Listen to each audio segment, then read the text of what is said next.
Hello everyone, welcome back to our channel. In the previous videos I have already talked about row and section options and design options, and in this video I'm going to talk about the most common mistakes and about the new opportunities for building templates, how to use different blocks, and finally I will show you the new features from latest updates. The first thing that you need to know about Gutenberg Editor is that there are a content area width and a website width, and these are different options. Apart from this, the content area width is limited to the width of the container with the theme. For example, here I use a Blocksy theme and there are different types of templates. For instance, if I use left sidebar structure, of course I will not see the sidebar in the editor, however, it will directly affect the width on the layout. So you can choose the settings in the theme itself. Also, in Greenshift, there are special templates. You can find them here in Templates. So here we have Greenshift Full Width and Greenshift Clean Canvas. Greenshift Full Width disables all theme settings, but it outputs header and footer. So let's now check this. As we can see, here the theme is blank, but there are header and footer at the same time. Regarding Greenshift Clean Canvas, it disables absolutely everything, and now as you can see, the content area is fully blank. But let's now check default template. So if you need to add a content that will be limited to the content area width, then you just need to add blocks inside this area. You can use absolutely any blocks here. For example, if you add here a block on the page, it automatically wraps into a section. And we can check this. So as we can see, we have a section here, column, and a block. In Gutenberg, you do not need to do this. You can directly add content into the block. If you want to go beyond the limits of the content area, for example, if you want to have a background on the whole page and a content in the center, there is a special block that you need to use in this case, and I'll show you now which is this block. So in this case, you need to use a row block, but you need to take into account that there is a standard row block and there is also a row block of Greenshift plugin. You can distinguish them by icons, because all Greenshift plugin icons are blue. So we add a row block. By default, the block is also limited to the content area width, so we can set here full width. Now it is stretched to full width. The option on toolbar is responsible for the width and the borders position of the block. But here there is also an option content. So if we check our block, we can see that there is a column block inside. And the column itself is limited to this content option. It can be also on full width, like this. It can be boxed, meaning that you can set custom width and height here. By default, the width is 1200 pixels. Also, you can set this width from here. So you go to breakpoints. And here you can select a different width, and it will work for all new created blocks.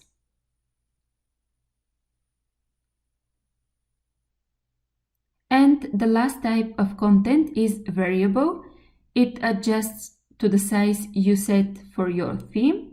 Here there are several themes, so since I'm using Blocksy theme, the plugin will automatically determine this theme, and this option will be set by default.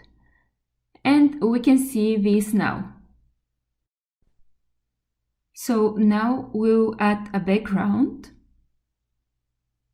from here. So let's choose, for example, this color. And we'll set a separate background for the row block. Like this. So as we can see, the width of the column is the same as the container area in the heading. And if we decrease or increase the size of the website, everything will be synchronized by the container width in the theme itself. The second important feature is that there are both row width and row options, and options for the separate columns, which are child elements of the row block. If you want, for example, to set a full height to the block, it's better to do this in row block, or in other words, in the parent block. So here we can set 100 VH, like this.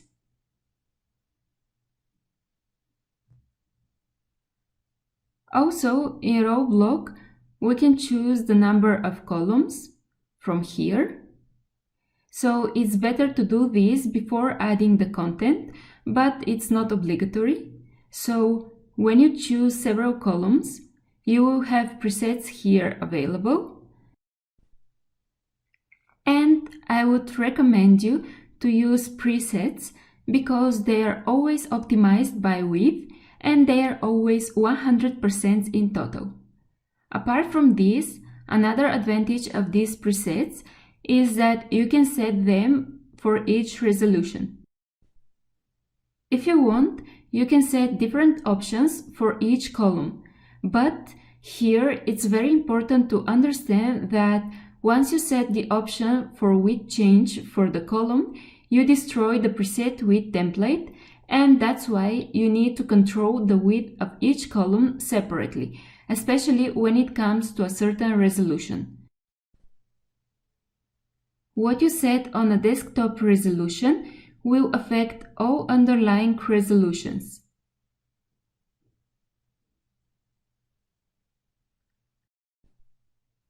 For example, if we set here 100 pixels, for a tablet it will be also 100 pixels.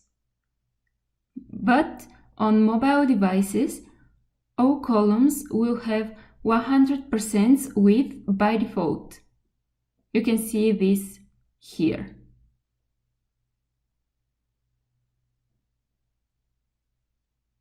The option to change the width on each column separately gives you much more flexibility.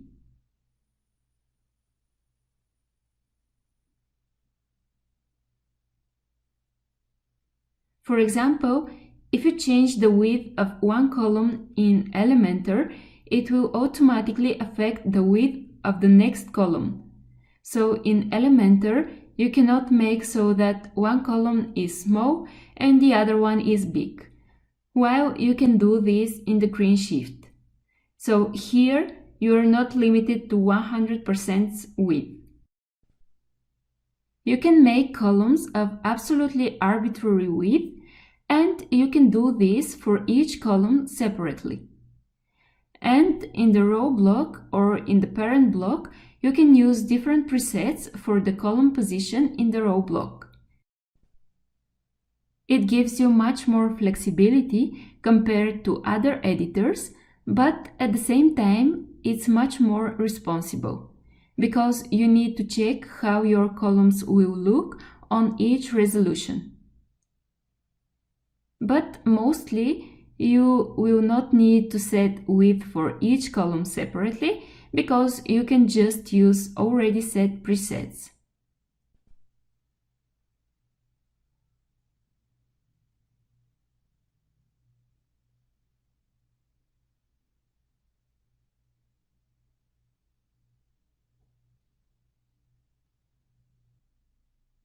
In the parent row block, you can choose the column position relative to row block. Here you can choose the position both vertically and horizontally. By default, the columns are set on full height for the block, but you can change this from here.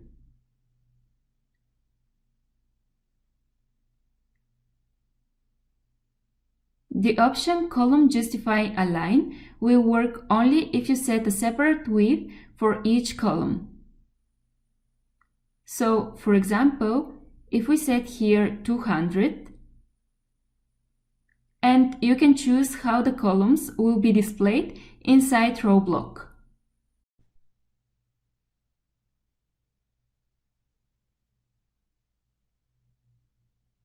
Apart from this, inside each column, you can enable Flexbox. This option allows you to set the content and its position relative to the column block.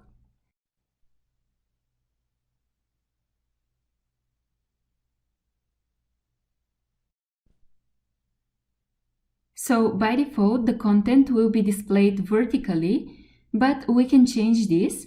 So for example, if we click here, now as you can see, the content is displayed horizontally.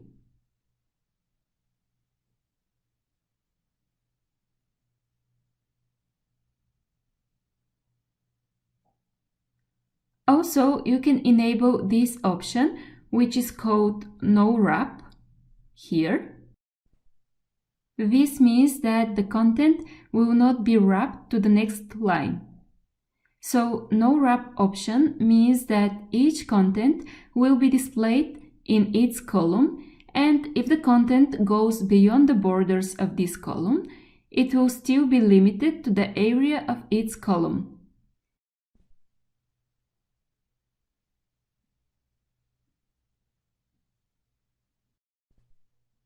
If we enable Wrap option, this means that if the content goes beyond the borders of its column, it will be wrapped to the next line. We can also set Align Items from here and Margin for Child Items.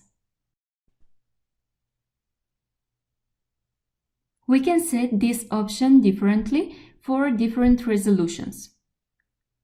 So, for example, if we want that the content is displayed in columns for a desktop, we'll set it like this.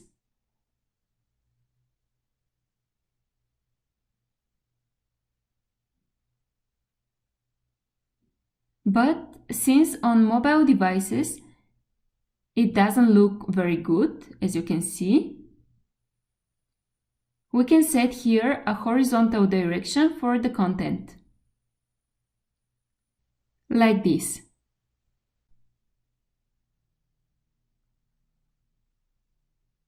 By default, the content will be adjusted depending on the width of the column, but in some cases it's not needed, and here there is an option, Disable Auto Resizing for blocks. So if we enable it, the width will correspond to the parameters that you have set in Flexbox. Row block has also variations, and one of these variations is called section. Variations in Gutenberg are the same blocks itself, just already coming with certain presets. This means that section block is the same as a row block, but it is already set on full width. So if we add a row block here, we can see that it is limited to the content area width. So section block is a row block set on full width. The next block that you will most often use when creating templates is a container block. This block is a kind of a wrapper of your content. Very often I notice a mistake that many people make. So they add a container block, then they set a full width, and then they add a row block inside. Actually, there is no need to do this at all, because row block should be the main parent block, while you can use container block inside a row block.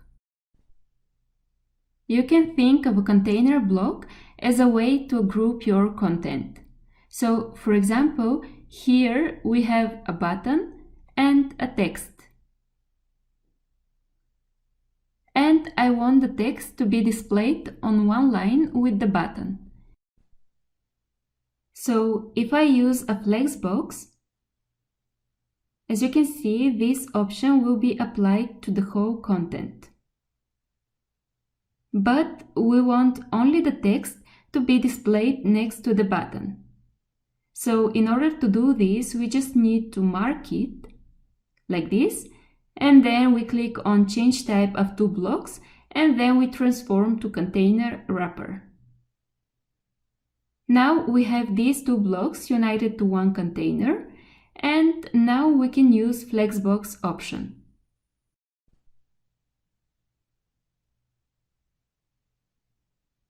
So as you can see, now we have what we wanted.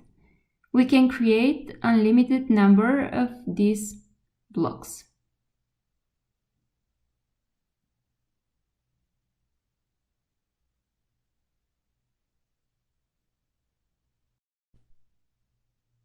So let's now take as an example a preset template that you can download from the library.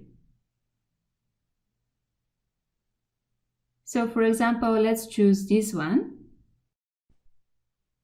As we can see, everything is working here on containers, and we have such a situation here where we want to display several elements. One of them is online, and the other two are displayed one under the other.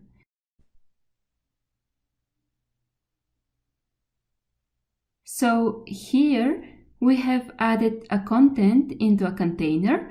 One of the elements is an image, and the other two elements are also added into another container.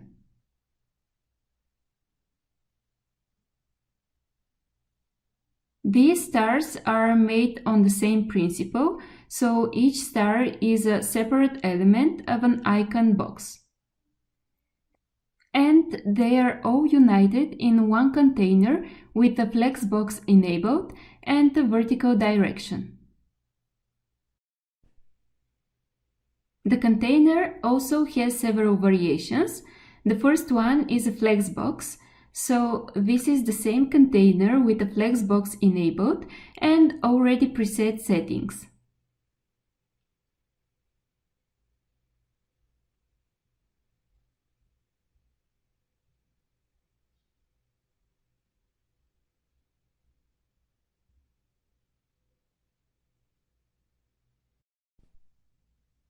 The next variation of container block that is very functional is Css Grid of Containers.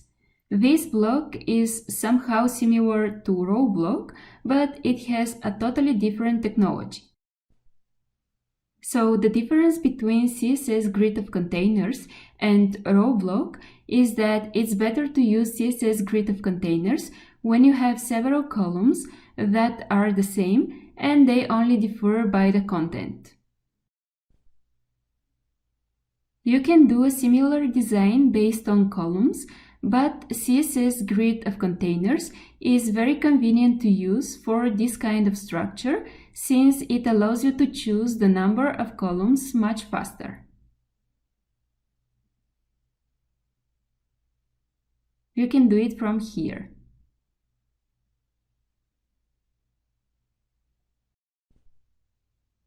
Also, you can select a column span.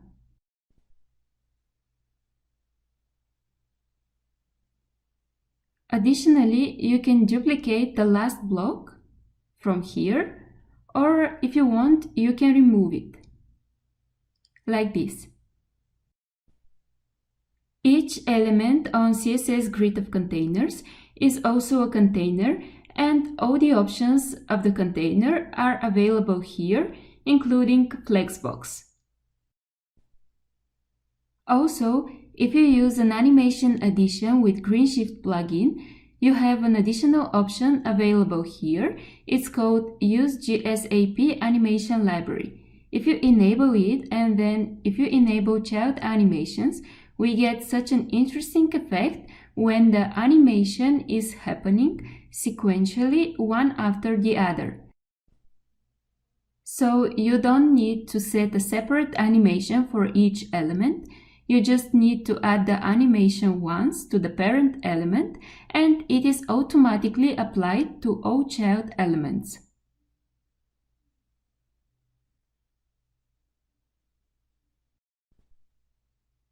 There is one more interesting option that works both for raw block and containers, and it is called Enable Position Drag. When you enable this option, your block is getting out from the template and you can display it where you want. Also, you will need to set a width. You can do this from here.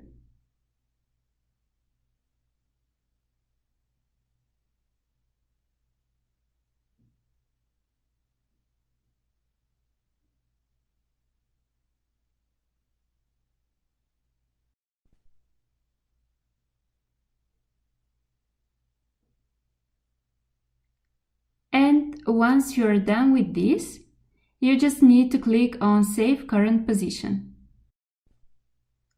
But here you should be very careful because this option allows you to add an absolute position.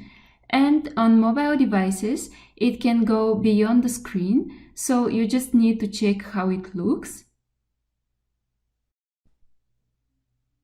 And as you can see, our third column is beyond the screen, so we need to set a static position here only for mobile devices. Like this. Also, you need to disable the absolute width. We'll make it 100% so that it is displayed according to the parent container. By the way, you can also copy the style of one element to the other. The main thing is that the blocks are of one type. So we have this button here. We have a copy style and paste style. We'll also add soon a dynamic style inheritance, meaning that you can set a design for one block and all the other blocks of the same type will inherit the design of your initial block. And the last important option you can find in Advanced Options. Then you go to Responsive and Custom CSS, and here you can hide the block for each resolution separately.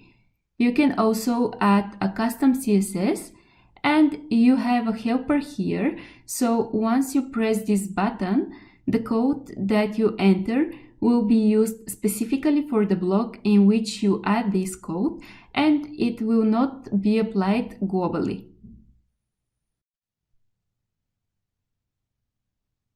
That's all for today. See you in the next video.